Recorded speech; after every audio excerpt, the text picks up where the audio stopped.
Adoramos al que vive para siempre.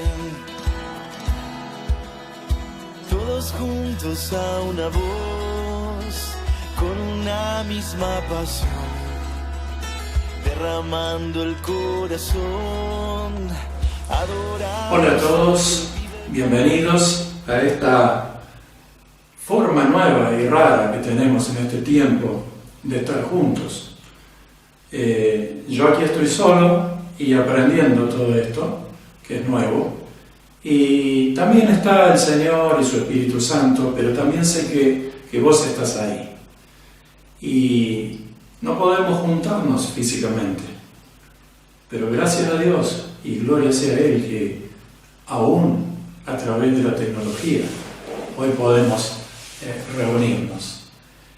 Quiso el Señor que nos tocara a todos nosotros vivir en este tiempo raro, nuevo y, al decir de muchos, final. Y esto yo lo comparto. Tiempos finales. En los seminarios, cuando se hablan de los tiempos finales, se tocan temas como la muerte, la vida, el milenio, la segunda venida de Cristo, la gran tribulación. Son los eventos que la palabra nos relata que van a tener lugar en el tiempo del fin. Y yo quisiera compartir hoy una palabra que está en el libro de Joel, si quieren ir buscándolo, capítulo 1. Y es una palabra que Joel escribe para el pueblo de Israel. Y tiene un proceso toda esta palabra sobre el pueblo de Israel, un trato de Dios por sobre el pueblo de Israel, que vamos a comenzar a desarrollar y a desgranar en este momento. Primeramente, quiero decirte que seas bendecido en gran manera y que desde tu casa también te puedas unir a esta oración, para que no sea yo el que habla, para que no sean mis ideas, sino que sea la presencia misma de Dios tocando tu corazón, como ha estado tocando el mío, y también en este momento. Amén, gloria a Él. Padre eterno, te bendecimos y te alabamos y te damos toda la gloria, porque eres bueno, porque tu misericordia es para siempre, porque nos amas y nos amarás y nos amaste con amor eterno. Padre, en esta hora yo te ruego que tu toque, tu bendición especial esté, Señor, sobre esta palabra que vamos a compartir. Señor, que tu toque llegue a quienes están del otro lado. Te lo pido todo en el nombre de Jesús. Sea todo aquel y toda aquella que está del otro lado bendecida como lo he sido y lo estoy siendo yo en este momento. Gracias, Padre, encomiendo todo en el nombre de Jesús en tu mano. Amén. Amén. Amén, hermanos, queridos, familia de Dios, amada. La palabra, como les dije, que quiero compartirles está en el libro de Joel. No hay muchas referencias históricas respecto a en qué tiempo vivió el profeta, dije poeta, el profeta Joel. No hay muchas referencias históricas, no hay muchas indicaciones, pero los estudiosos de la palabra coinciden en que él vivió y escribió estas palabras que vamos a ver, más o menos entre el año 700 y 800 antes de Cristo. Joel, cuyo nombre quiere decir Jehová es Dios, hijo de Petuel, se dispone a escribir no algo que soñó, no algo que vio en visión, sino palabra que le vino de parte de Dios a él en un tiempo especial del pueblo de Israel. Y dice así, Joel 1, desde el versículo 1 en adelante: palabra de Jehová que vino Joel, hijo de Petuel. Oíd esto, ancianos, y escuchad todos los moradores de la tierra. Ha acontecido esto en vuestros días o en los días de vuestros padres? De esto contaréis a vuestros hijos, y vuestros hijos a sus hijos, y sus hijos a la otra generación. Lo que quedó de la oruga comió el saltón, y lo que quedó del saltón comió el revoltón, y la langosta comió lo que del revoltón había quedado. Hasta ahí vamos a leer hasta por ahora. Es muy interesante ver esta descripción que hace de la oruga, del saltón, del revoltón y de la langosta, que parecieran ser 4 insectos diferentes. Pero no, estamos hablando siempre del mismo insecto, que es la langosta, como producto final, y todos estos nombres que tienen que ver con las distintas fases del desarrollo, desde que es oruga hasta que llega a ser langosta, pasando por el estado del saltón y del revoltón. Es muy interesante considerar qué es lo que estos 4 estados de insectos comieron. La oruga come, si consideramos una planta, todo el borde de las hojas. Eso es lo que come la oruga. Pero luego, cuando viene el saltón, y la diferencia desde la oruga hasta la langosta es a medida que se le van desarrollando las alas a la langosta. Cuando viene el saltón, todavía no vuela, como su nombre lo indica, salta. ¿Y qué come el saltón? El saltón come el resto de hoja que no comió la oruga. Y cuando viene el revoltón, ¿qué come el revoltón? El revoltón come la primera ramita o primer tallo que va después de la hoja de la planta, y alguna que otra parte más.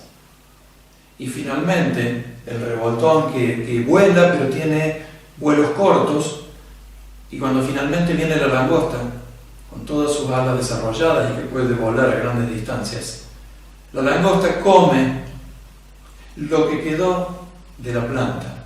Finalmente, entre los 4 se comen toda la planta. Y es un paralelismo interesante que hay entre este proceso, porque siempre hablamos de la langosta en sus diferentes fases de desarrollo. El paralelismo que podemos hacer con el pecado.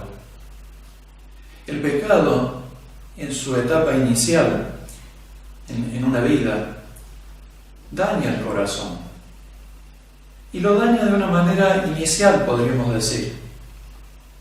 Pero mientras la persona permanece en estado de pecado, comienza, como el saltón, el revoltón y la langosta, el pecado comienza a ser un daño creciente, y que así como la langosta un día viene en su estado final y se come y no queda más la planta, el pecado, querido hermano y hermana, cuando yo dejo que permanezca y se desarrolla en mi corazón, termina arruinando, como la langosta la planta, toda mi vida, o la vida de aquel que ha permanecido y ha quedado en esa situación de no salir de la situación de pecado.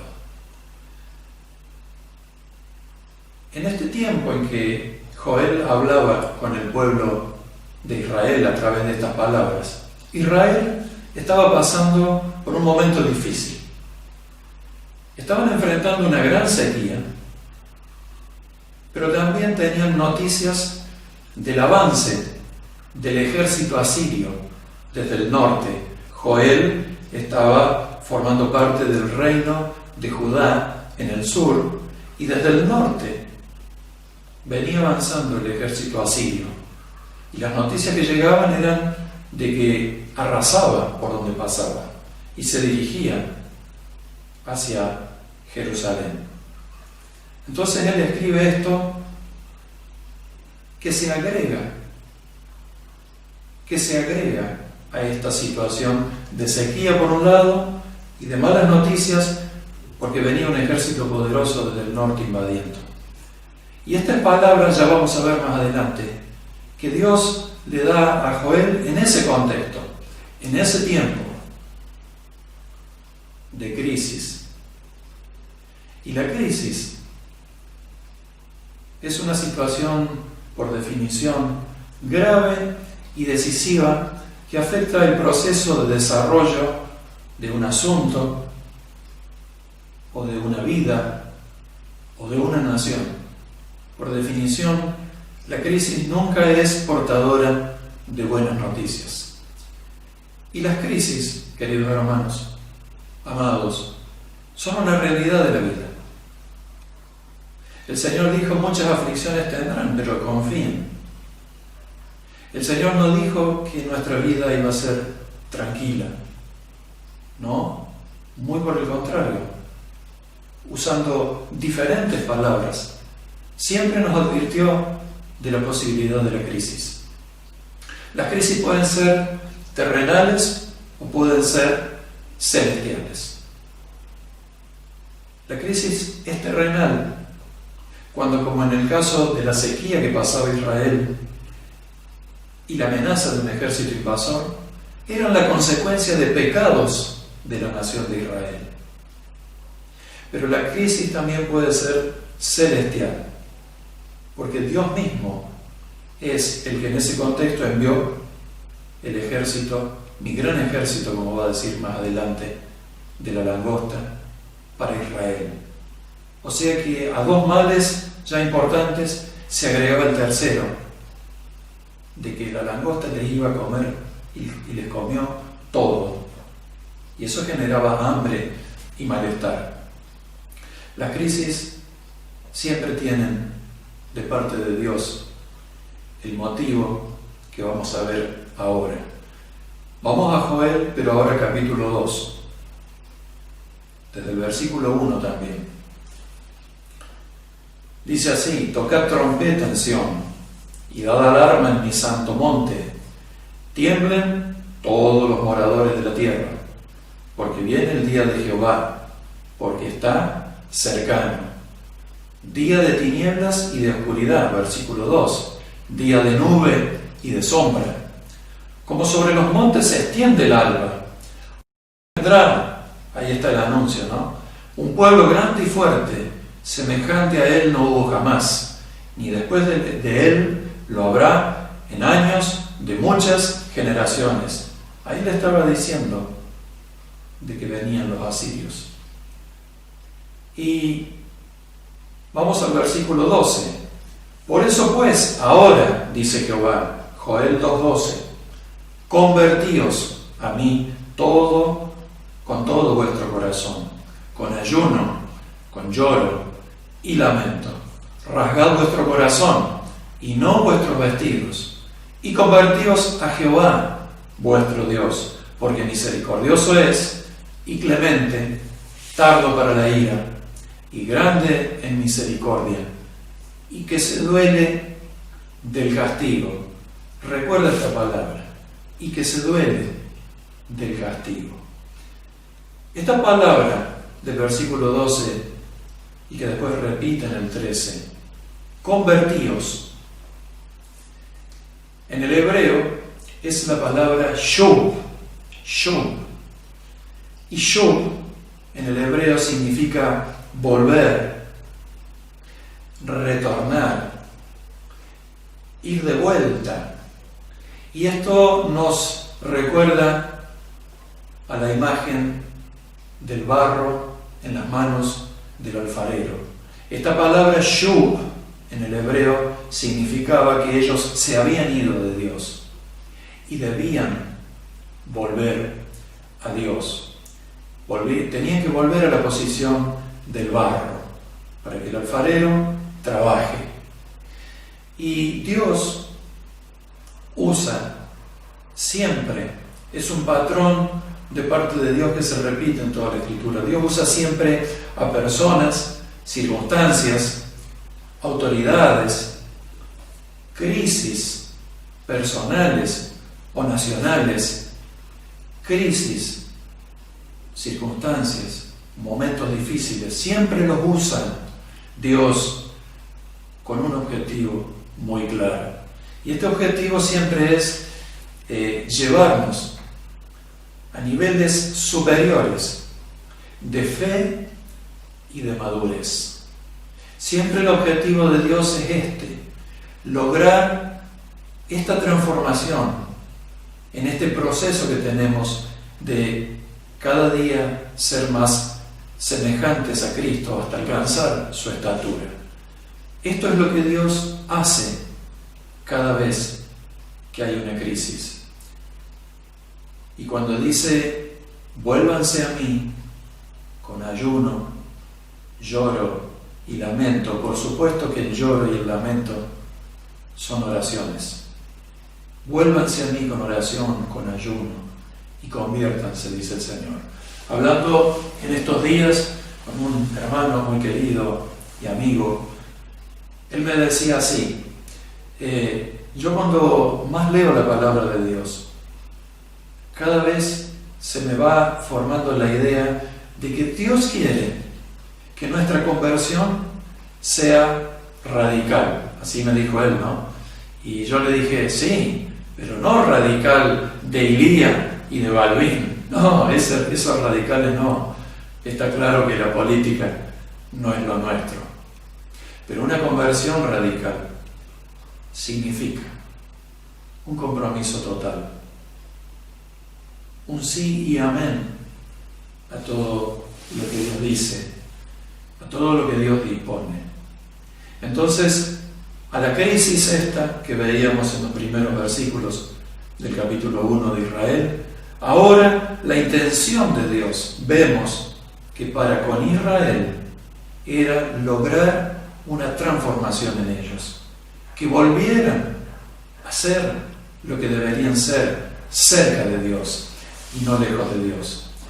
Muy bien, entonces tenemos crisis y transformación como parte del proceso de Dios sobre los hombres. Vamos a Joel 2, versículo 25.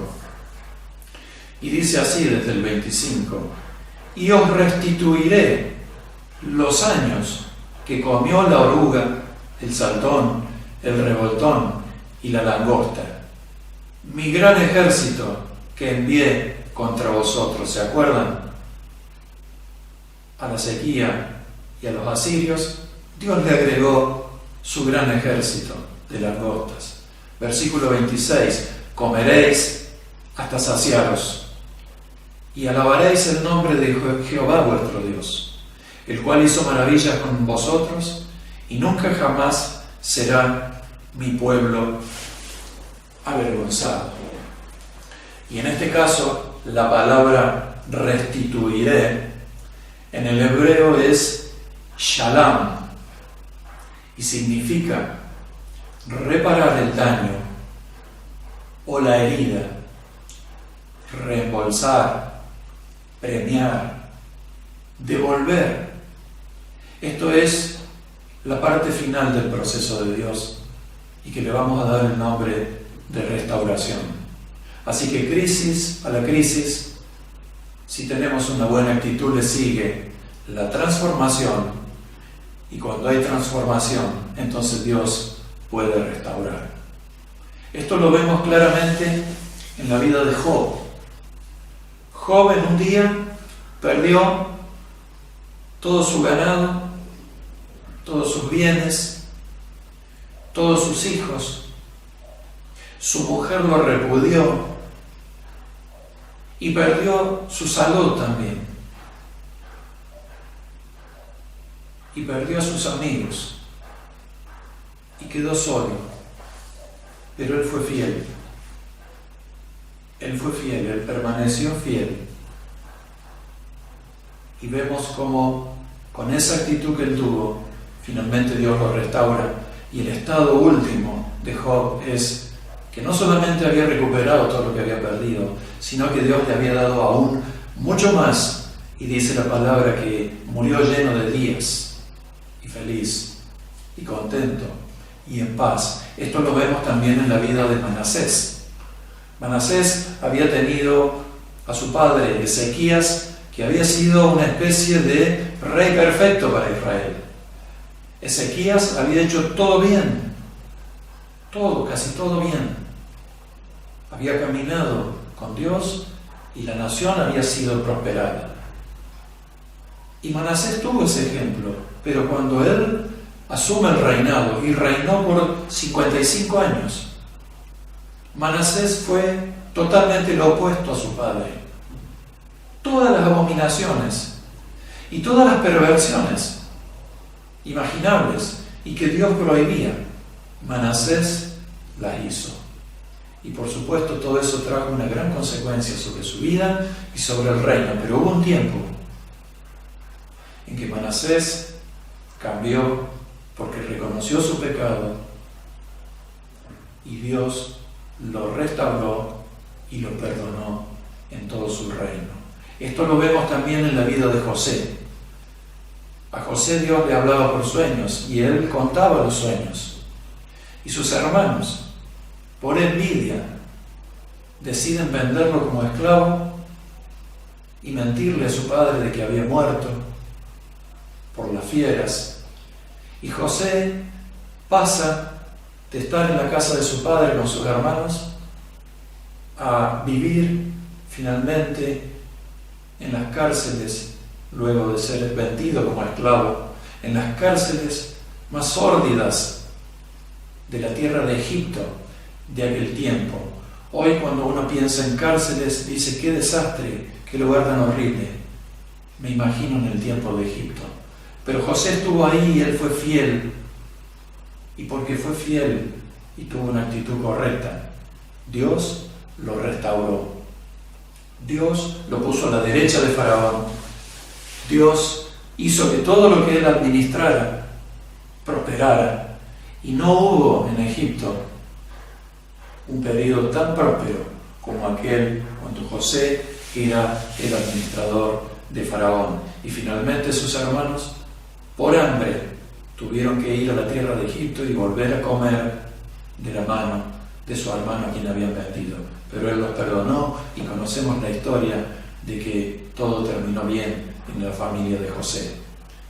Muy bien, así que tenemos crisis, la langosta que viene, la sequía, los asirios, el llamado de Dios a Israel para volverse a Él y que haya una transformación en el corazón. Y luego finalmente Dios diciendo: yo te voy a devolver todo lo que te llevó la langosta, la restauración. Y lo vimos en todos estos casos que les mencionaba. Jesucristo mismo, en el Calvario, recuperó todo lo que Adán había perdido en el Edén. Y lo vemos también en Jeremías 15 a esto, 19 y 20, cuando Dios le dice: si te convirtieres de todo tu corazón y sacares lo precioso de lo vil, yo te perdonaré y serás tú mi boca. No te conviertas tú a ellos, sino ellos se conviertan a ti. Amén. Gloria al nombre del Señor. Y en este momento, cualquiera podría decir: muy bien, esta es la historia de Israel. Y sí, esta es la historia de Israel. ¿Y qué tiene que ver eso con nosotros? Y este es el punto en donde un día, hablando con Javier Sicardi, que está siempre colaborando en este tiempo con estos mensajes a través de la tecnología, y hablábamos y él me decía que los mensajes tenían que tener un título, y yo le decía que a mí no me gusta ponerle títulos a los mensajes, pero en este momento quisiera decirte que el mensaje que quiero compartir quizás hubiera tenido este título: políticamente correcto o revulsivo. Título de esta palabra que quiero comenzar a hablar, porque la historia de Israel tiene que servirnos también a nosotros. Y la palabra políticamente correcto es una expresión que se usa en política. Un político es políticamente correcto cuando da un discurso, generalmente al asumir sus funciones, y da un discurso en donde todos quedan contentos, en donde nadie es afectado. Y es como dice el dicho, es como la Coca-Cola, que no hace ni bien ni mal, o el otro que dice, no fue ni chicha ni limonada.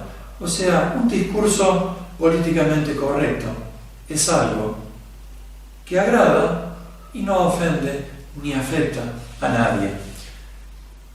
Pero la palabra revulsivo significa literalmente que provoca vómito. Y esta palabra tiene que ver con aquellas cosas que los médicos le dan cuando una persona accidentalmente o a propósito ha tomado algo que es mortal. Y entonces eso está en el estómago y le va a causar la muerte al paciente. Y los médicos le dan un revulsivo. Y el revulsivo provoca que la persona saque, lance hacia afuera lo que está en su estómago que lo va a matar. Y la persona se salva. Eso es un revulsivo. Ahora bien, ¿qué tiene que ver lo políticamente correcto y lo revulsivo con el mensaje? En el pasado, muchas veces he predicado y he sido políticamente correcto. Y me arrepiento, porque no sirvió ni a mí ni a la Grey. Y créanme que hoy quiero ser revulsivo. Y entiende bien el concepto, porque revulsivo es algo que produce un cambio importante y favorable en una situación o en una persona o en muchas personas. Quisiera ser revulsivo en este momento con lo que voy a comenzar a decirles. ¿Qué tiene que ver la historia de Israel, la crisis, la transformación y la restauración con nosotros? Entonces, tenemos que empezar a preguntarnos ¿qué nos pasa o qué nos pasó a nosotros como comunidad? ¿Qué nos ha venido pasando? ¿Cuáles han sido las situaciones que hemos venido experimentando? Situaciones, diría yo, de crisis. Y si nos vamos al segundo semestre del año 2019, allí hubo una primera crisis o duelo, diría yo, cuando hubo que tomar una decisión y remover a un pastor de su lugar. Fue un momento de crisis y difícil. ¿Y por qué les decía crisis o duelo? Porque en los duelos, cuando uno piensa en la palabra duelo, piensa en un velorio. Los duelos siempre tienen la pérdida de algo más el dolor que causan.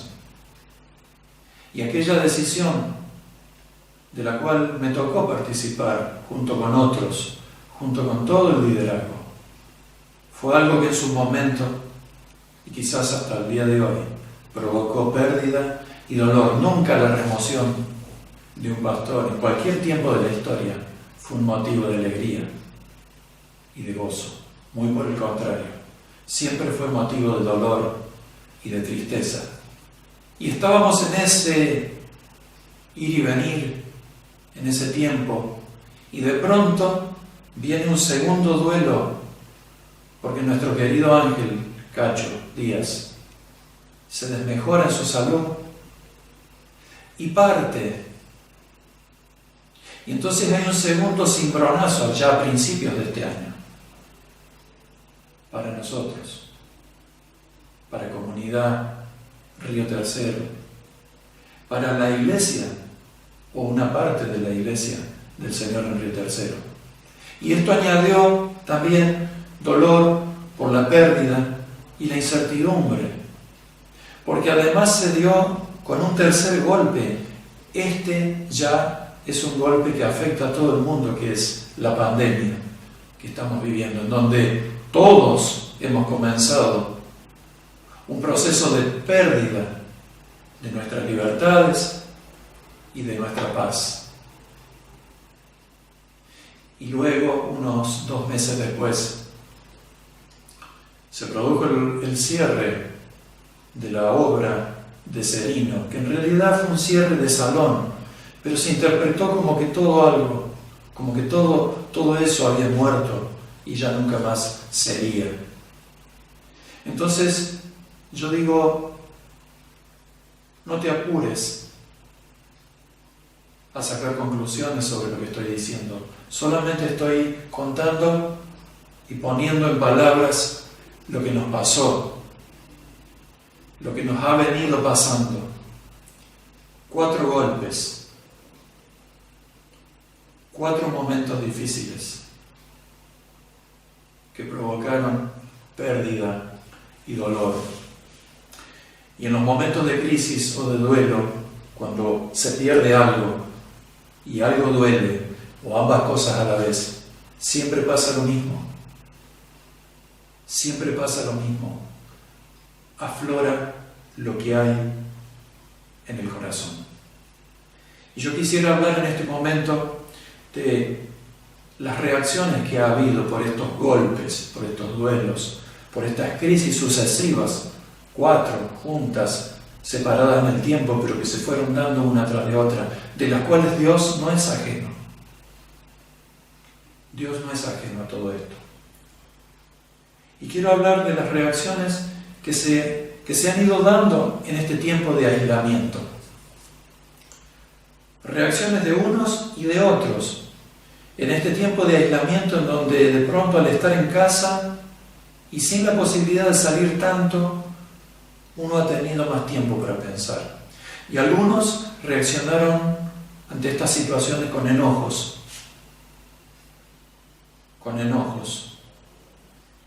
Y yo quisiera hablarte del capítulo 18 de Ezequiel y que después lo leas, porque allí el Señor, Dios, puso la ley bíblica de la responsabilidad que cada persona tiene delante de Dios por sus hechos, por sus dichos, por sus actos, por las cosas que piensa, por las cosas que siente.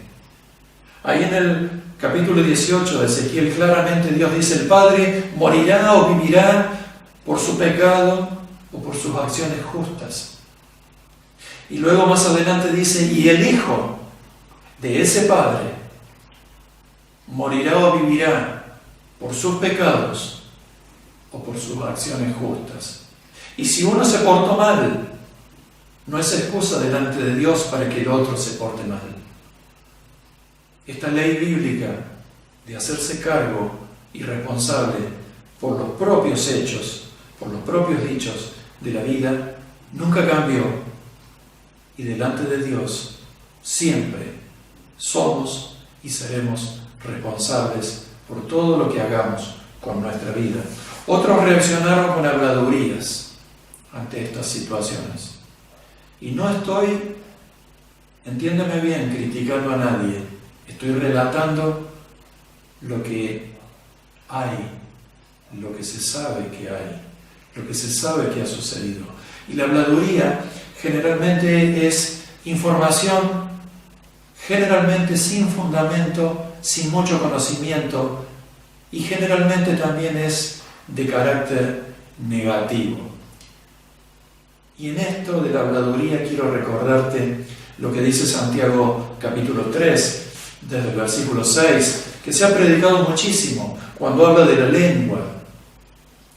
Se ha enseñado y se ha hablado y se ha predicado mucho sobre la lengua, que es un mundo de maldad, que contamina todo el cuerpo y la creación, y a su vez ella es inflamada por el mismo infierno, la lengua. Y quiero dejarte una pregunta pendiente. ¿Será que Dios se equivocó cuando hizo nuestra boca, con el paladar, con el maxilar, con los dientes, con los labios, toda esa cavidad para que habite la lengua? ¿Será que Dios se equivocó? ¿Será que erró tanto? Porque ciertamente la lengua ha causado tanto daño desde toda la vida, desde siempre, y lo seguirá haciendo. Te dejo esa pregunta pendiente. Otros, ante estas situaciones de crisis que hemos venido pasando, reaccionaron con las famosas idas, o salidas, o egresos, o apartamiento de la vida de la fe o de la congregación. Muchos, o algunos, pero esto ha pasado siempre, ante el momento difícil, ante la circunstancia difícil, reaccionan yéndose, reaccionan saliendo del lugar donde están. Y yo no he encontrado en la palabra de Dios, no he encontrado un solo versículo, y estoy seguro que no encontraré ningún versículo en donde diga que cuando hay un conflicto, este se va a solucionar no hablando de eso, evadiendo eso, o tomando la actitud de irme, como si eso arreglara el problema. Cuando las personas, ante los conflictos, y ahora hablo puntualmente de la iglesia, cuando las personas toman la decisión de salir e irse del lugar en donde han estado, en donde Dios los ha puesto, siempre la ira, el rencor, la autocompasión, la envidia o algún otro pecado siempre está envuelto en esta decisión.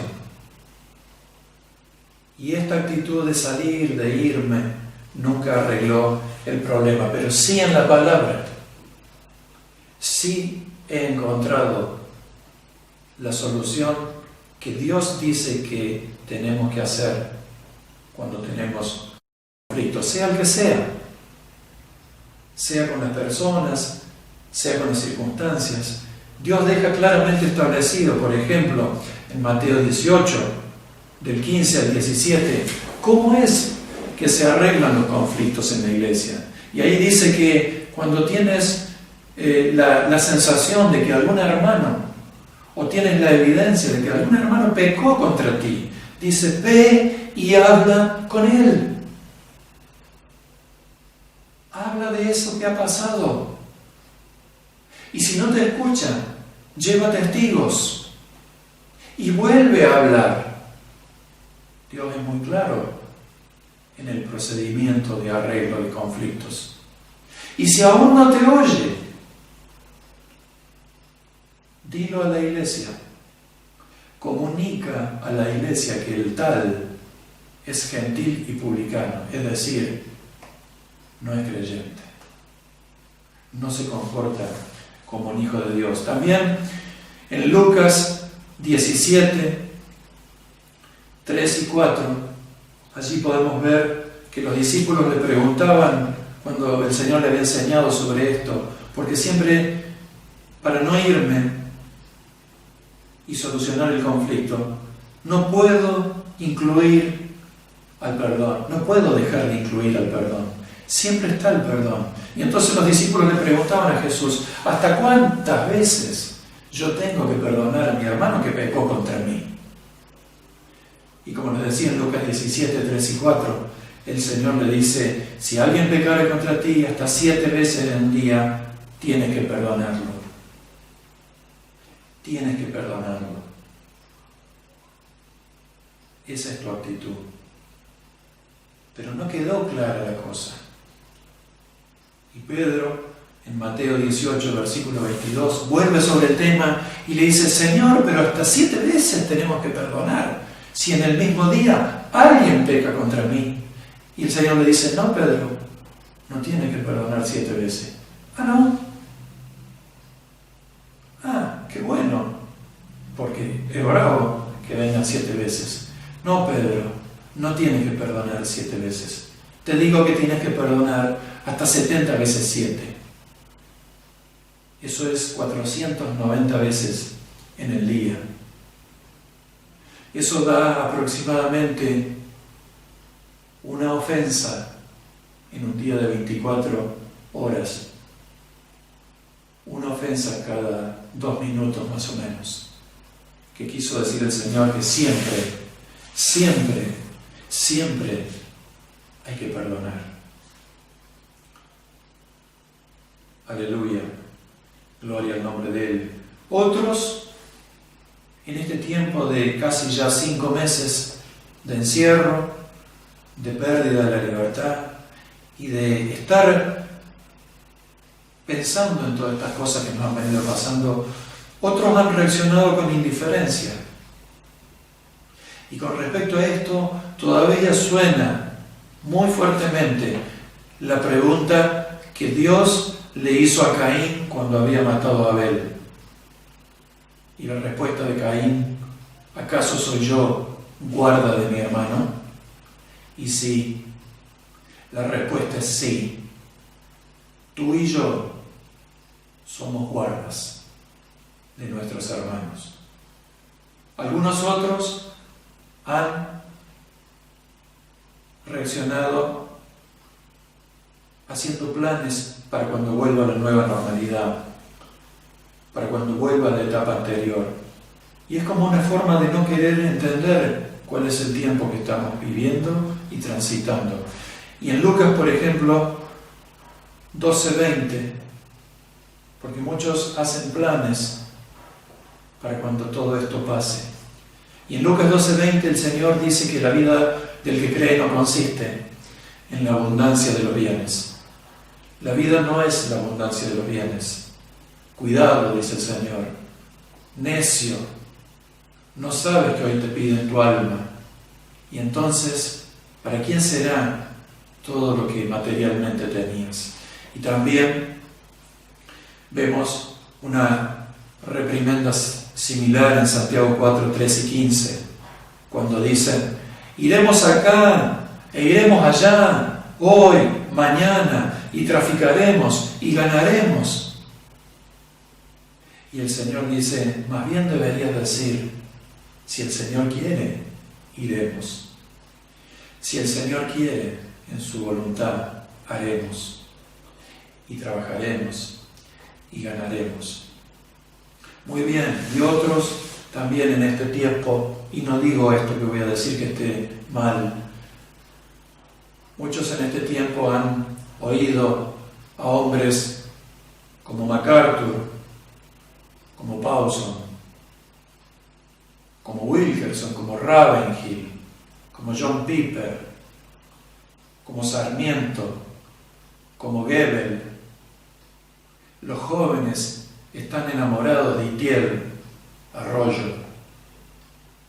Y tantos hombres de Dios, fieles, como Lawson, Alducin, hombres de Dios que tienen renombre ganado porque son fieles a Dios. Pero la pregunta que yo me hago siempre es: ¿y qué hay de ti? ¿Y qué hay de mí? ¿Por qué siempre tenemos que vivir de la vida de otro, cuando Dios también quiere hacernos grandes en la fe, en la santidad y en sus cosas a nosotros? Dios no tiene preferidos. Él ama a todos por igual. Amén. Amén. Y muchas veces, ¿qué pasa? No siempre reaccionamos correctamente, porque las cosas pasan. No es que las cosas no pasan y todos inventamos. Las cosas pasan en la vida. Y entonces a veces nosotros tenemos razón en lo que decimos, porque lo hemos escuchado, lo hemos visto o lo hemos padecido. Es decir, tenemos razones por la cual a veces nos enojamos o hablamos. Y ahora vuelvo con esto del hablar sobre la pregunta, ¿Dios se equivocó? No, Dios no se equivocó al hacer la boca y la lengua. Dios no se equivoca nunca. Solamente dijo que usemos nuestra boca de la manera correcta. Y la manera correcta es ir y hablar con quien corresponde, con quien te parece que tienes o que has tenido el problema. Si es el pastor, si es el colaborador, si es el líder de jóvenes o adolescentes, o escuela dominical, o si no tiene algún lugar en la iglesia, pero es hermano en la fe, con ese. No hables con el otro, que no tiene que ver con el problema. Habla con quien corresponde. Dios no se equivocó cuando nos dio la boca y la lengua, pero tenemos que usarla de la manera correcta y siguiendo los pasos que Dios ha establecido. Pero como les decía muchas veces, basados en nuestras razones, basados en nuestros argumentos, basados en nuestros pensamientos, que empezamos a elaborar después que las cosas pasan. Pasamos por alto, nos olvidamos rápidamente de una faceta del carácter y de la personalidad de Dios que a veces no tenemos en cuenta, y por eso hacemos lo que hacemos.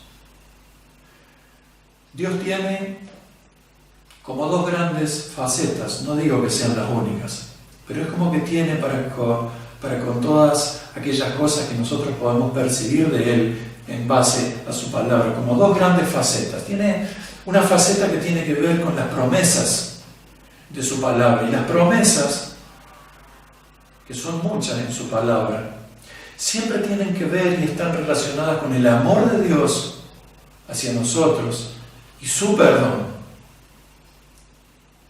Pero hay otra faceta. Esta no es la única faceta en el carácter de Dios. Hay una faceta, y yo no quiero hablar de las promesas, sino quiero hablar un poquito sobre las demandas. Las demandas de Dios siempre están más relacionadas y referidas a su justicia y a sus juicios, que siempre ha enviado, como vimos con la langosta, para con sus hijos, para con su pueblo. Lo hizo siempre con Israel y lo hace con la iglesia. Por amor, a veces Él manda situaciones de crisis a nuestras vidas para llevarnos a nuevos niveles de fe y de madurez en lo espiritual.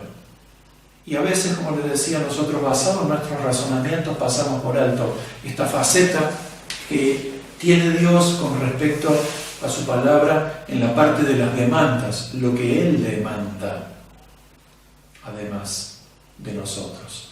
Y quiero leerte rápidamente algunas citas que tienen que ver con esta parte. Isaías 31, por ejemplo, dice: «Ay de los hijos que se apartan, dice Jehová, para tomar consejo, y no de mí, y para cobijarse con cubierta, y no de mi espíritu, añadiendo pecado a pecado». Miren el proceso. El que se aparta, dice Dios, va a tomar consejo no de mí. El que se va de mí, por eso Dios siempre quiere que volvamos a Él. El que se va de mí va a tomar consejo de lo que no salió de mi boca, dice Dios. Y va a intentar estar cubierto, pero no con mi espíritu, dice Dios. Isaías 37, 26 y 28 dice: ¿No has oído decir que desde tiempos antiguos yo lo hice? Que desde los días de la antigüedad lo tengo ideado o planeado, dice Dios. Y ahora lo he hecho venir, ahora sucede. Y tú y yo serás para reducir las ciudades fortificadas a montones de escombros, si tenemos la actitud correcta. Y termina diciendo, porque he conocido tu condición, tu salida y tu entrada, y tu furor contra mí, dice Dios. Jeremías 26:3, quizás oigan, dice Dios, y se vuelvan cada uno de su mal camino, y me arrepentiré yo del mal que pienso hacerles por la maldad de sus obras. Jeremías 36:3, quizás oiga la casa de Judá todo el mal que yo pienso hacerles, y se arrepienta cada uno de su mal camino. Yo perdonaré su maldad y su pecado. Otra vez el patrón de Dios que se repite. Sus hijos portándose mal, Él advirtiendo para que haya un cambio en la actitud, y su promesa de perdonar la maldad y el pecado si hay arrepentimiento. Jeremías 18:11, ahora, pues, habla luego a todo hombre de Judá y a los moradores de Jerusalén, diciendo, así ha dicho Jehová, he aquí que yo dispongo mal contra vosotros, y trazo contra vosotros designios. Conviértase ahora cada uno de su mal camino, y mejore sus caminos y sus obras. Y fíjense, dice, conviértase ahora,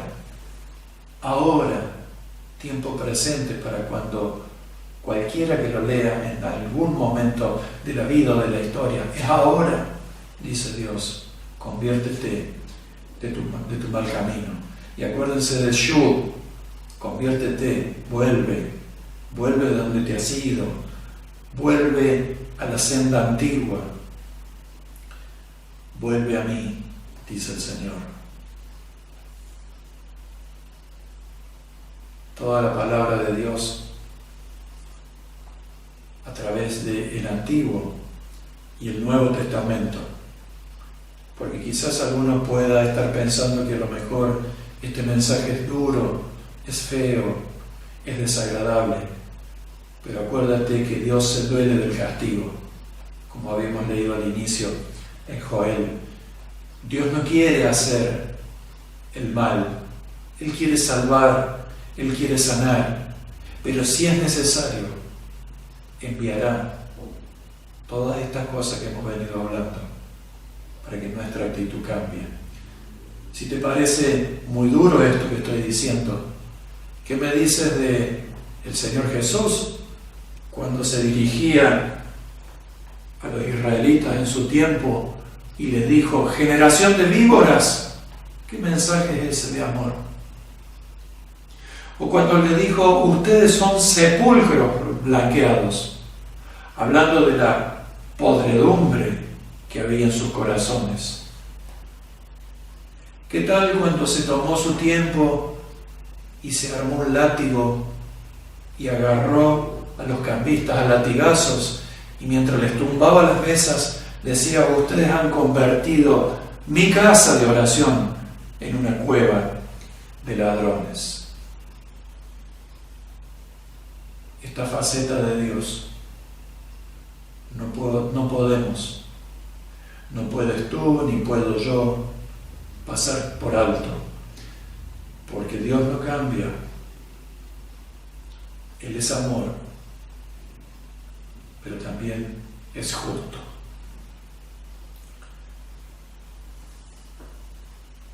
Hermanos, este es un tiempo para arrepentirse. Este tiempo que Dios está dando a todos en el mundo para estar más quietos es para revisar los caminos y arrepentirse. Comenzar a revisar la vida, buscándolo a Él, con ayuno, con lloro, con lamento. Hermanos, este es tiempo de empezar a dejar las piedras que a veces tenemos preparadas para tirarle a nuestro prójimo. Y tenemos que recordar aquel momento en que le llevaron a Jesús la adúltera. Y según la ley ella debía morir por su pecado. Y Jesús dijo, está bien, pero el que esté limpio, tire la primera piedra. Y todos empezaron a dejar caer las piedras y se fueron, y conocemos la historia que el Señor le dijo: ¿dónde están los que te acusan? Ni yo te acuso, por el contrario te perdono, pero no peques más. Hermanos, es tiempo de comenzar a dejar caer de nuestra mano las piedras que podamos tener. Mira lo que dice Job 23, del 13 al 15. Pero si Él determina una cosa, ¿quién lo hará cambiar? Su alma deseó e hizo. Él, pues, acabará lo que ha determinado de mí. Y muchas cosas como estas hay en Él. Por lo cual, yo me espanto en su presencia, decía Job. Cuando lo considero, tiemblo a causa de Él. Hermanos, queridos, amados, familia de Dios, comencemos a revisar muy seriamente nuestra vida. Comencemos a dejar las piedras a un lado y revisemos qué camino estamos caminando. Y si tú no estás en estas situaciones de las cuales venía hablando,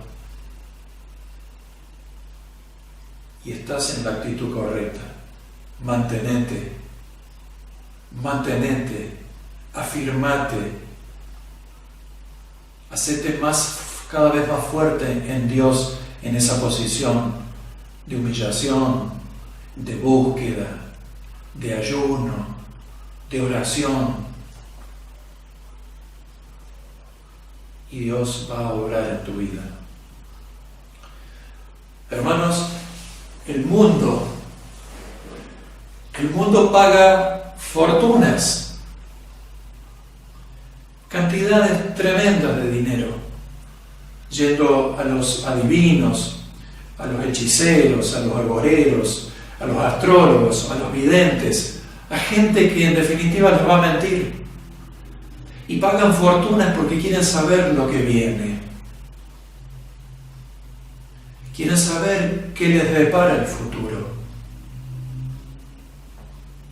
Y nosotros, la Iglesia, los hijos de Dios, que tenemos claramente y por escrito en Apocalipsis lo que viene, a veces por miedo, a veces por pereza intelectual, a veces por lisa y llana ignorancia, no sabemos lo que viene. Y no nos damos cuenta que todos los libros del Nuevo Testamento y todas las epístolas y las cartas de los apóstoles son una preparación y una serie de mandamientos para alistarnos y prepararnos para lo que viene. Y lo que viene es lo que dice Apocalipsis. Y muchas veces cuando se habla de Apocalipsis, no tengas miedo, porque el Señor ha dejado claramente establecido lo que va a suceder. Por ejemplo, los primeros 3 capítulos de Apocalipsis, en los mensajes a las iglesias, siempre el mensaje es de arrepentirse y prepararse y velar y orar. Porque en la sucesión de hechos que van a ir aconteciendo en la humanidad, porque quiero decirte que el tiempo del hombre sobre la tierra se termina, hermanos, queridos, se termina porque Dios dice que hay un final. Y a la iglesia, en los primeros 3 capítulos, el Señor le dice: prepárate. Había iglesias, y esto puede ser aplicado a congregaciones a través de toda la historia, o en la misma vida personal. Había iglesias que habían comprometido la verdad, y el Señor le dice: arrepiéntete y vuelve a la verdad. Y otras iglesias habían abandonado el primer amor y ya estaban haciendo las cosas en su fuerza, en sus pensamientos, en su experiencia, pero no por amor, con el primer amor. Y el Señor le dice, arrepiéntete, iglesia, si estás así. Y otra decía, tú tienes el nombre de que vives, pero estás muerta. Por lo cual te pido que te arrepientas. Y otra decía, yo soy rica y no tengo necesidad de nada. A veces estamos en esa situación cuando la vida nos sonríe y hacemos planes y dejamos a Dios quizás en un segundo, tercer o cuarto plano. Y Dios dice, tú dices que eres rica y no tienes necesidad de nada. Y eres miserable, ciega, desventurada y desnuda a los ojos de Dios. Y el Señor dice, arrepiéntete. Qué extraño, ¿no? Qué extraño que en el inicio del relato de Apocalipsis los primeros 3 capítulos son destinados a que la iglesia se limpie de las manchas y de las arrugas. Y Él le dice, arrepiéntete, porque si no, vendré y pelearé con la boca, con la espada de mi boca, dice el Señor. Y te heriré de muerte. ¿Qué tipo de relación es esta de Dios con la iglesia? ¿Cómo?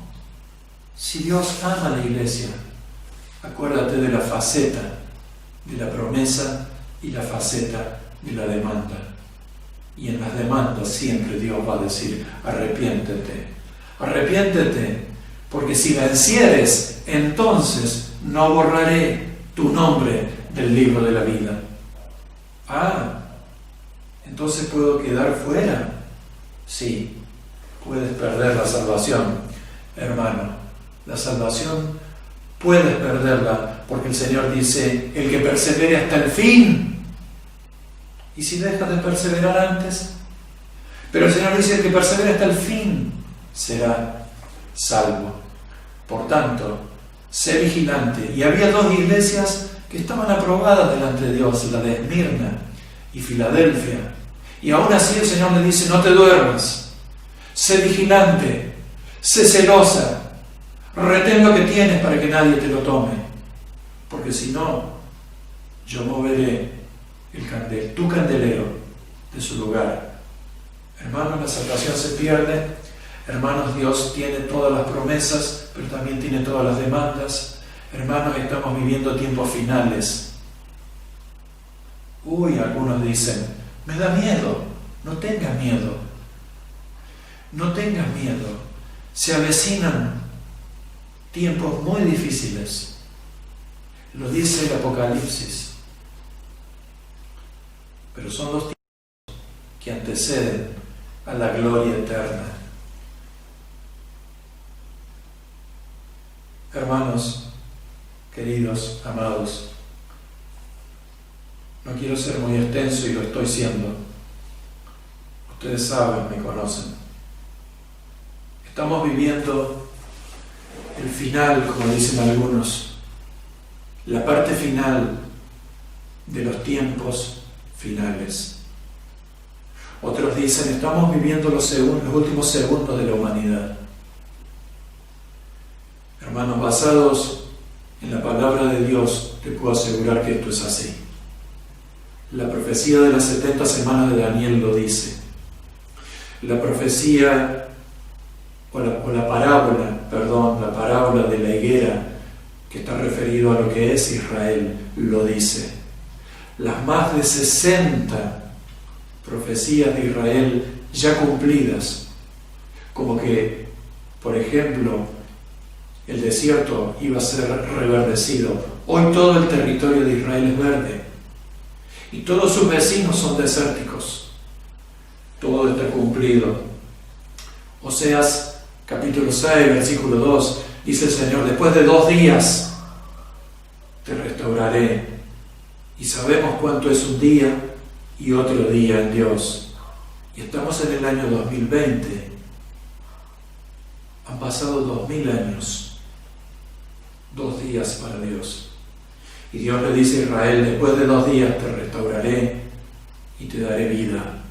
Porque Israel espiritualmente está muerto, pero aún así Dios no le ha soltado la mano.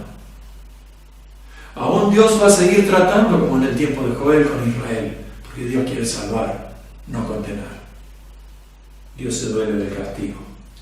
Pero el tratamiento con la iglesia es diferente, porque la iglesia ha reconocido al Mesías, pero Israel al día de hoy no. Por tanto, todo lo que sucede con Israel tiene que ser información que a nosotros nos tiene que hacer abrir los ojos, hermanos, y darnos cuenta que la historia del hombre sobre la tierra, como la hemos conocido, se termina.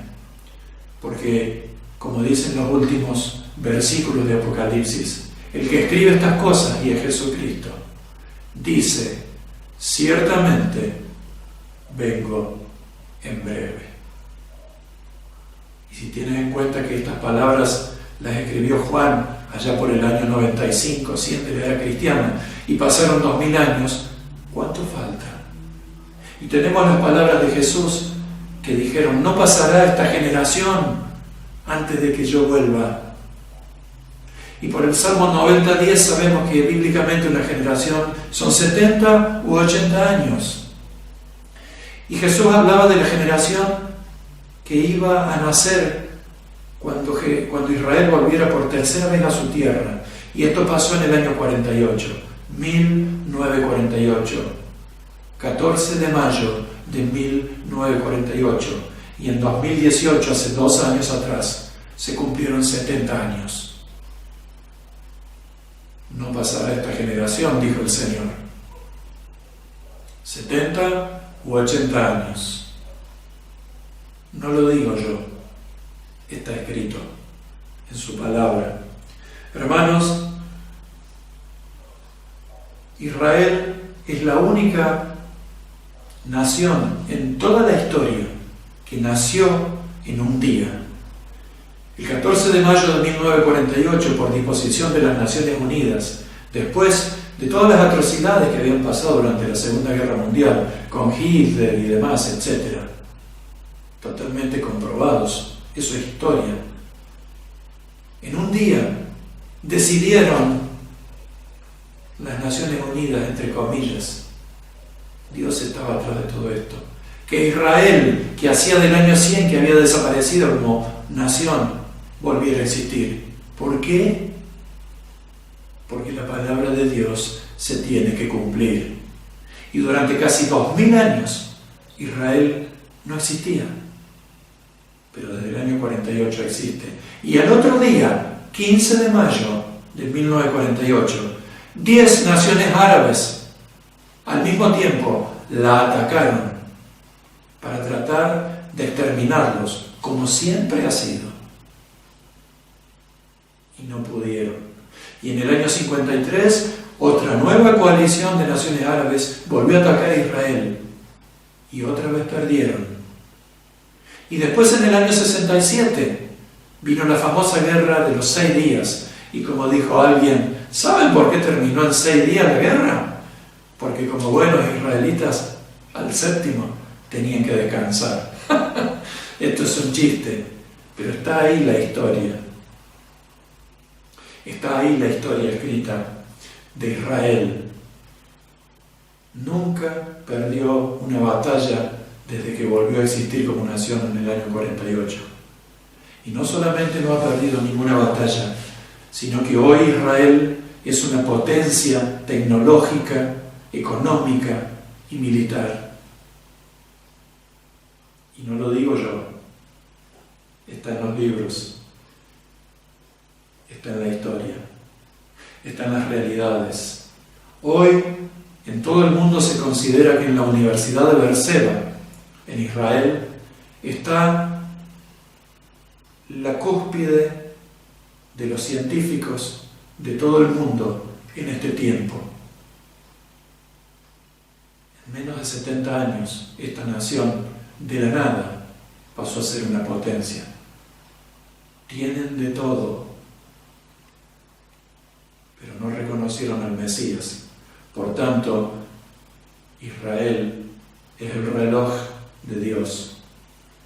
Y cuando terminó la guerra de los 6 días y todo el mundo árabe, que también, una vez más, por tercera vez desde el año 48, atacó a Israel y fueron vencidos, desde ese momento, año 67, nunca más nadie tuvo relaciones diplomáticas, ninguna de estas naciones del mundo árabe y de Oriente Medio tuvo más relación diplomática con Israel, relaciones cortadas, enemistad abierta. Pero en el año 79, Egipto firmó la paz en el lugar llamado Camp David, el campo de David, en Israel. Anwar el-Sadat y Menachem Begin, los primeros ministros de Egipto e Israel, firmaron la paz y reanudaron las relaciones diplomáticas. Y en el año 1994, lo hizo Jordania, la segunda nación desde el año 48 en reanudar relaciones diplomáticas con Israel. Y hace 72 horas, el día jueves, se anunció que los Emiratos Árabes Unidos firmaron la paz con Israel con la intermediación del gobierno de Estados Unidos. Tercera nación. Y dijeron hace 3 días que se inaugura y se aventura un buen tiempo de paz y seguridad y prosperidad. ¿Y qué dice la palabra con respecto a la paz y seguridad? Cuando digan así, sobrevendrá muerte repentina. Hermanos, todos estos acuerdos son pasos previos al pacto de paz y seguridad que Israel va a firmar con todo el mundo árabe en un momento, y va a comenzar el periodo de la gran tribulación. Y nosotros estamos acá en Argentina, ¿qué tiene que ver con esto? ¿Qué tenemos que ver nosotros con esto? Todo el mundo depende de lo que Dios ha establecido hacer y hará. E Israel es una campanita que cada vez que suena tiene que llamar nuestra atención, porque Dios no lo va a abandonar, lo va a volver a tratar durante los últimos 7 años, la profecía de las 70 semanas famosas, que durante casi 2000 años no tenía sentido. Por eso muchos han creído que la iglesia es igual a Israel, porque por 2000 años Israel no existió, pero no es así. La iglesia ha reconocido a Jesús como el Mesías. Israel todavía no. Y va a firmar un pacto con el anticristo. Y cuando tú escuchas que todos los líderes del mundo actualmente, incluyendo nuestro gobierno, hablan del nuevo orden mundial, tú tienes que entender que eso significa el gobierno del anticristo. El nuevo orden mundial supone un gobierno mundial y también va a traer, y lo sabemos por Apocalipsis, una sola religión mundial. Pero todo eso va a ser manejado por Satanás. Hermanos, es tiempo para no perder Hermanos, este es un tiempo precioso. Yo te ruego que no lo malgastes llenando tus manos de piedras para lanzar contra otro. Acuérdate que Dios dice que hay que amar al prójimo, y no dijo quién era. El prójimo es todo aquel que no sos vos. Es tiempo de volver a Dios. Es tiempo de buscarlo con ayuno, con lloro, con lamento, con oración, con humillación. Es tiempo precioso que Dios está dando para que la iglesia, nosotros, nos limpiemos de las manchas y las arrugas que tenemos. Por eso Apocalipsis 1, 2 y 3 dice: iglesia, arrepiéntete. Hermanos, este no es un mensaje duro. Este es un mensaje lleno del amor de Dios, que siempre da nuevas oportunidades, pero cuidado, porque no sabemos cuándo el Señor dice basta. Amén, amén, amén. Quiero orar por vos y también por mí en esta hora. Quiero orar para que esta palabra que he compartido, que he hablado, que Dios puso en mi corazón,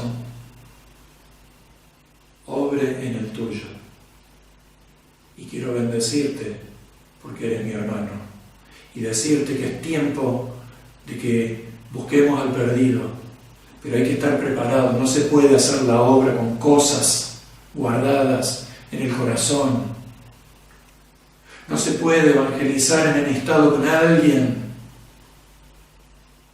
Esto tiene que cambiar. Tienes que bendecir.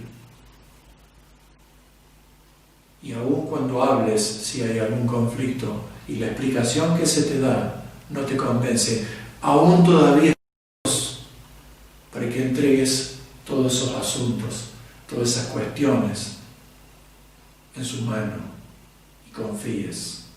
Hermano, no tengas miedo, porque si tienes miedo de estas cosas que vienen, que están sucediendo delante de nuestras narices todo el tiempo y de manera acelerada, entonces tienes que revisar tu fe, porque la vida del cristiano no es por miedo.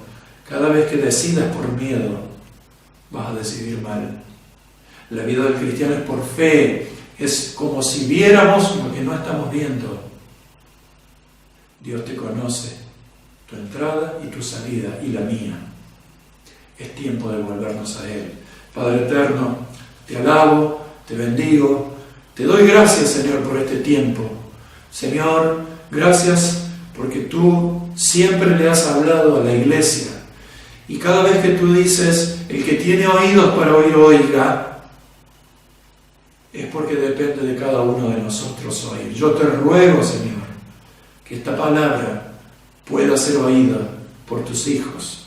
Señor, yo te ruego que esta crisis que hemos venido pasando, Señor, nos lleve a transformarnos, a tener la actitud correcta para poder alcanzar la restauración final.